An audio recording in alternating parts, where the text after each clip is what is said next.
House. Barack Obama's second term would be a calamity for America, and nominating an unelectable Republican candidate like Dole in 96 would make it a harsh reality. Jesus once said, many are called, but few are chosen. So please, Republicans, for God's sake, do not choose Sarah for the top spot in 2012. You'd be placing a huge bullseye on her back. Imagine the Saturday Night Live skit writers. It'd be sheer nirvana. It would set off the leftist media into a feeding frenzy.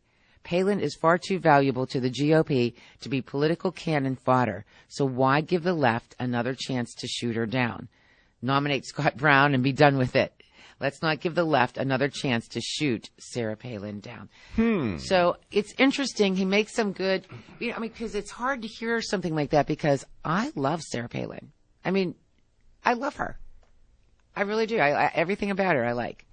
But she has been portrayed badly by the media, and she's been given this negative persona, and that will be hard to break through for those voters who aren't part of the 76% in the GOP that favor her.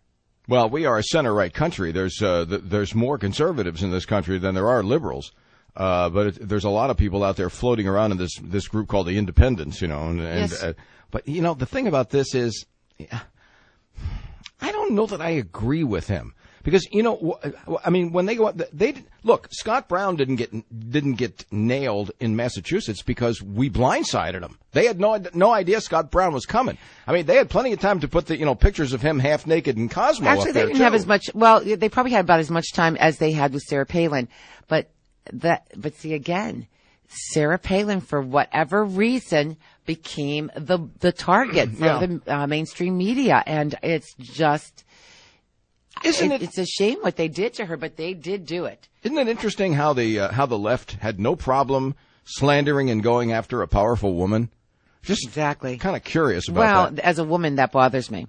Yeah. Oh, absolutely. It really does. And in fact, when we were talking about it, I was going to suggest that they did it because she was a woman. I don't know, but it just feels like that sometimes. Yeah, well, of course, but the one thing that always nags at the back of my head is, if she's so unelectable, why is the left so absolutely terrified of her? But I didn't say this guy didn't say she's unelectable.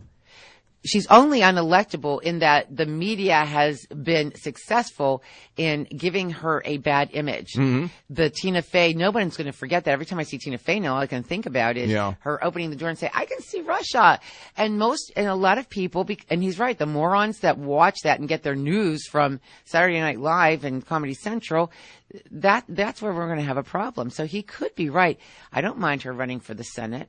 And I don't think it's a bad idea, maybe, that she consider Michael Steele's position. I think that's a great idea. I really do think that's a great idea. Because she really is she's a smart cookie. Yeah, she knows where the party needs to go. She's an organizing principle around which people can coalesce. Yeah, I mean, the Tea Partiers love her. I just think that that's the perfect place for her. And that might be how we turn around the GOP.